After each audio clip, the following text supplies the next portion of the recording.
अस्सलाम वालेकुम नाजरीन, ऑर्गेनिक शर्गेनिक के किचन में आपको खुशामदीद कहते हैं। उम्मीद करते हैं कि आप सब खैरियत से होंगे। आज हम आपके लिए लाए हैं छोले भटूरे की बहुत ही मज़ेदार सी रेसिपी, जो कि ना सिर्फ पाकिस्तान में बल्कि इंडिया में भी बहुत शौक से खाई जाती है। नाजरीन, आप में से जो कोई कारोबारी जहन रखता है और अपना कोई छोटा मोटा कारोबार करना चाहता है, तो आप ये रेसिपी सीख सकते हैं और अपना छोटा सा एक कारोबार भी कर सकते हैं। तो शुरू आपने करना है, बढ़ा अल्लाह ताला देगा इंशाल्लाह। तो सबसे पहले तो आपको टेस्ट करवाएंगे कि ये कैसी बनी है। हम एक भटूरे की एक बाइट लेंगे, उस पर चने लगाएंगे, थोड़ा सा सलाद लगाएंगे और उसको टेस्ट करके बताएंगे कि ये कैसा बना है। माशाल्लाह बहुत ज़बरदस्त, बहुत मज़ेदार। सबसे पहले हम भटूरे के लिए डो तैयार करेंगे। यहाँ पर मैंने 4 चम्मच बड़े वाले सूजी ली है और उसमें हम पानी डालेंगे। पानी इतना डालेंगे कि सूजी उसमें बिल्कुल डूब जाए और इसको 10 मिनट के लिए भिगोकर रख देंगे ताकि ये अच्छे से राइज हो जाए।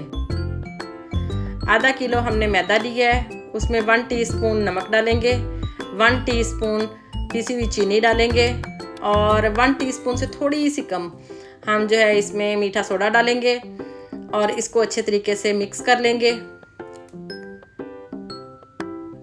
मिक्स करने के बाद हम 2 टेबलस्पून इसमें ऑयल डालेंगे। घी नहीं डालेंगे, ऑयल डालेंगे। घी से ये बिल्कुल खस्ता हो जाएगी। और 4 टेबलस्पून हम इसमें दही डालेंगे और इसको गूंदना स्टार्ट करेंगे। जब ये अच्छे से मिक्स हो जाए तो जो सूजी जिसमें हमने पानी डाल के रखा हुआ था उसका पानी हम ड्रेन कर देंगे बिल्कुल, और सिर्फ सूजी जो फूल चुकी है वो बीच में शामिल कर देंगे और इसको गूंदना शुरू करेंगे। और याद रखिएगा, इसमें पानी भी आपने एक साथ नहीं डालना। पहले तो जिस पानी में हमने इसको गूंदना है वो पानी नीम गर्म होना चाहिए, ठंडा बिल्कुल नहीं होना चाहिए। और पानी एक साथ शामिल नहीं करना, ज़रूरत के मुताबिक थोड़ा थोड़ा छट्टा लगा के इसको गूंदते जाएंगे।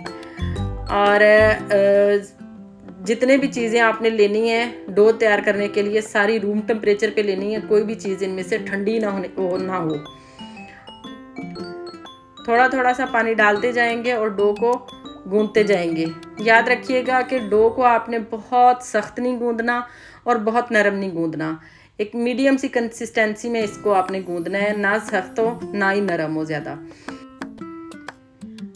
जब डो इकट्ठी हो जाए सारी, तो फिर आपने क्या करना है, हल्का हल्का सा पानी लगाना है और इस डो को फेंटा लगाना है। अच्छे से उठा के मारना है और इसको फेंटा लगाना है। इससे क्या है, ये सॉफ्ट भी हो जाएगी, ये स्मूथ भी हो जाएगी, नरम भी हो जाएगी और इसके भटूरे बहुत अच्छे तैयार होंगे। यही इसका टिप है कि आपने 4 से 5 मिनट इसको डो को उठा कर ज़ोर से पटकना है और हाथों की मदद से दबा के इसको गूंदना है, कम से कम 4 से 5 मिनट। जब ये बिल्कुल इसके अंदर से गुठली ख़त्म हो जाए, ये बिल्कुल सॉफ्ट हो जाए, ये जुड़ जाए आपस में, इवन के इसको दबाने के बाद ये बाउंस बैक हो, तो समझ लीजिएगा कि आपकी डो तैयार है।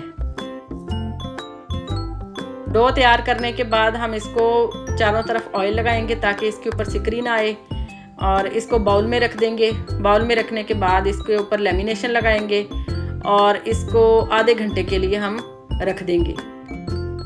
अभी हम छोले तैयार करेंगे। छोले तैयार करने के लिए मैंने आधा किलो छोले लिए हैं, जिनको मैंने रात भर के लिए 1 चम्मच मीठा सोडा डाल के इसको भिगो कर रख दिया था। फिर इसको हम धोएंगे, मीठा सोडा सारा इसमें से निकाल देंगे और एक कढ़ाई लेंगे, उसमें इसको शिफ्ट करेंगे। कुछ खड़े मसाले डालेंगे, जैसे बादियान का फूल डाला है, 3 से 4 लौंग डाले हैं, 1 दालचीनी डाली है, 1 मोटी इलायची डाली है, 2 तेज़ पत्ते डाले हैं और इसमें हम पानी डालेंगे। पानी हम रेगुलर नहीं डालेंगे। आपको पता है भटूरे के जो चने होते हैं उनका कलर थोड़ा ब्लैक होता है। हमने 1.5 गिलास पानी लिया, उसमें 1/2 टीस्पून पत्ती डाली, उसको उबाल के और उसको छान के वो वाला पानी इसमें शामिल कर दिया है। 1 टीस्पून इसमें हम नमक डालेंगे, 1/2 टीस्पून हल्दी डालेंगे और इसको ढककर गलने के लिए रख देंगे। दूसरी तरफ हमने 2 मीडियम साइज़ के आलू लिए हैं, जिनको हम पील कर लेंगे। पील करने के बाद इनको धोकर छोटे छोटे स्लाइसेस में कट कर लेंगे और इसको एक पैन में डालकर पानी डालकर इनको बॉयल होने के लिए रख देंगे। मतलब इतना बॉयल करना है कि ये अच्छे तरीके से गल जाएं। चने को थिक करने के लिए हम इन्हीं आलूओं को गलाकर मैश कर यूज़ करेंगे। चने क्योंकि सारी रात के लिए भीगे हुए थे तो ये बड़ी आसानी से गल गए। तो हम चेक कर लेंगे चने गल चुके हैं। तो इसमें से ये जो हमने खड़े मसाले डाले थे ये हम निकाल देंगे। एक फ्राई पैन लेंगे, उसमें 1 कप ऑयल डालेंगे। 2 मीडियम साइज़ के प्याज हैं जो स्लाइस में कटे हुए हैं, ज़्यादा बारीक काटने की ज़रूरत नहीं है, स्लाइस में कटे हुए हैं। इनको डालकर सौते कर लेंगे। जब प्याज सौते हो जाएंगे तो 2 चम्मच हम इसमें लहसुन अदरक का पेस्ट डालेंगे और पेस्ट को भी साथ ही भून लेंगे। और जब पेस्ट भून जाएगा तो हम 2 मीडियम साइज़ के टमाटर लेंगे। उनको बारीक काटने की ज़रूरत नहीं है क्योंकि बाद में हमने इस मसाले को ग्राइंड करना है, तो हम उसको मोटा मोटा काट के डाल देंगे। 7 से 8 हरी मिर्चें लेंगे, वो भी सालम ही डाल देंगे। ये एक दफ़ा नहीं, ये इस मसाले को हम 2 दफ़ा भूनेंगे। पहले भून के हम इसको फिर ग्राइंड करेंगे। तो प्याज, टमाटर, हरी मिर्चें सौते हो चुकी हैं। फ्लेम को ऑफ कर देंगे, थोड़ा सा ठंडा करके इसको ग्राइंड कर लेंगे। ग्राइंड करने के बाद हम दोबारा से इसको फ्राई पैन में शिफ्ट करेंगे। अब मसाला जार डालेंगे। हस्बे ज़ायका नमक डालेंगे। नमक हम कम ही डालेंगे क्योंकि पहले भी हमने डाला था। 1/2 टीस्पून लाल मिर्च पाउडर डालेंगे। 1/2 टीस्पून ब्लैक पेपर पाउडर डालेंगे। 2 टीस्पून सूखा धनिया डालेंगे। 1 टीस्पून गरम मसाला पिसा हुआ डालेंगे और 1/2 टीस्पून ज़ीरा पाउडर डालेंगे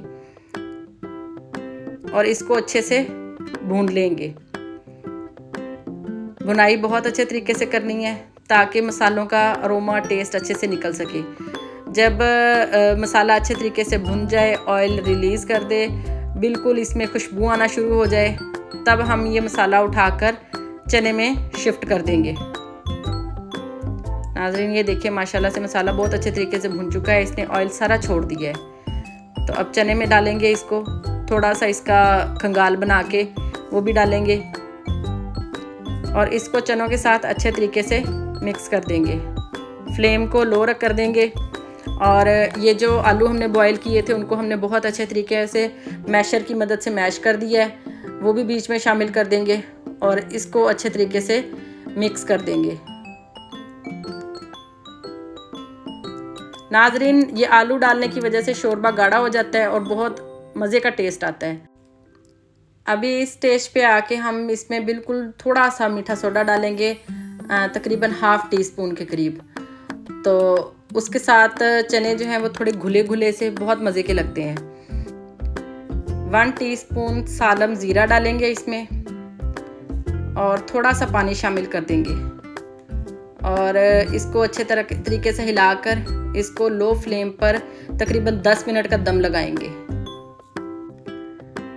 भटूरे की डो रेडी किए हुए हमें आधा घंटा गुजर चुका है।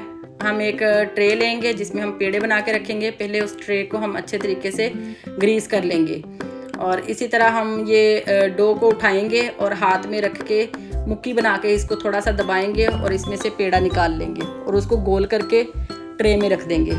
ये एक दफ़ा फिर देख लें, आपने इस तरह इसको दबाना है मुक्की में और ऊपर से पेड़ा तोड़ लेना है और इस तरह गोल करके रखना है। ये तकरीबन हमारे 8 से 9 पेड़े तैयार हो चुके हैं। तो पेड़े तैयार करने के बाद हम पेड़ों को ऊपर से दोबारा से ग्रीस करेंगे और इसको ढककर 10 मिनट के लिए फिर रेस्ट दे देंगे।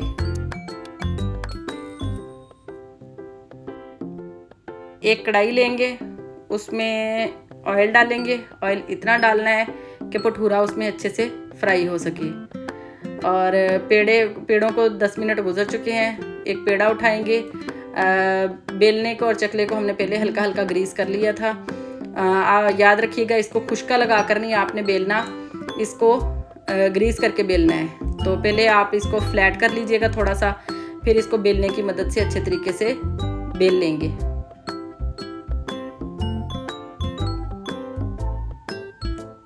चकने बेलने को ग्रीस करने से बेलने में आसानी हो जाएगी, वरना ये साथ में चिपक जाएगा क्योंकि खुश्का तो हमने लगाना नहीं है। तो इसकी रोटी बहुत बारीक नहीं बेलनी और बहुत ज़्यादा मोटी नहीं बेलनी, ये दरमियाने से साइज़ की होगी। तो इसको उठाएंगे और कढ़ाई में शिफ्ट करेंगे। याद रखिएगा कढ़ाई का ऑयल इतना ज़्यादा गर्म होना चाहिए कि इसमें से धुआं उठे। अगर आप ठंडे ऑयल में डालेंगे तो जो है भटूरा वो सारा ऑयल एब्जॉर्ब कर लेगा और बिल्कुल भी नहीं फूलेगा और बिल्कुल ऑयली सा और बदजायका सा बनेगा। अगर आपने बाज़ार में से भटूरे खाए हों तो आपने देखा होगा कि उनके भटूरे बहुत ज़्यादा नहीं फूलते। तो ये सच है। जो मुझे नहीं पता कि वो कैसे दिखा देते हैं कि भटूरा पूरा गोलगप्पे की तरह फूला हुआ है, ऐसा बहुत कम होता है। कोई भटूरा आधा फूलता है, कोई भटूरा पूरा फूल जाता है, कोई भटूरा जो है आधे से थोड़ा कम फूलता है। तो इसका मतलब ये नहीं है कि आपके भटूरे अच्छे तैयार नहीं हुए। तो ये जो है ना, इस चीज़ को छोड़ दें। भटूरे जो हैं वो नरम होने चाहिए, बिल्कुल सॉफ्ट होने चाहिए, फूले हुए होने चाहिए, जायकेदार होने चाहिए। तो वो भटूरे जो है उसके लिए ये बहुत ज़्यादा ज़रूरी नहीं है कि भटूरा पूरा फूल के गोलगप्पा बन जाए। तो ये देखें, आपने आपके सामने है, कोई भटूरा पूरा फूल रहा है, कोई आधा फूल रहा है और कोई आधे से थोड़ा सा कम फूल रहा है। तो लेकिन ये खाने में बहुत ज़बरदस्त है और ये दुकानों पर भी इसी तरह होता है। ये सिर्फ घर में ही नहीं, ये दुकान पे भी आप जाएँ ना, होटल वगैरह में खाने के लिए जाएँ भटूरे, तो उनके भी भटूरे कुछ तो बहुत फूले हुए होते हैं, कुछ मीडियम फूले हुए होते हैं, कुछ आधे फूले हुए होते हैं। तो इस चीज़ के लिए आपने परेशान नहीं होना कि हमारा बिल्कुल गोलगप्पे की तरह पूरा नहीं फूला। नाज़रीन, माशाल्लाह से भटूरे और छोले हमारे तैयार हैं। आप भी बनाइएगा, ख़ुद भी खाइएगा, दूसरों को भी खिलाइएगा और हमें दुआओं में याद रखिएगा। अल्लाह हाफ़िज़।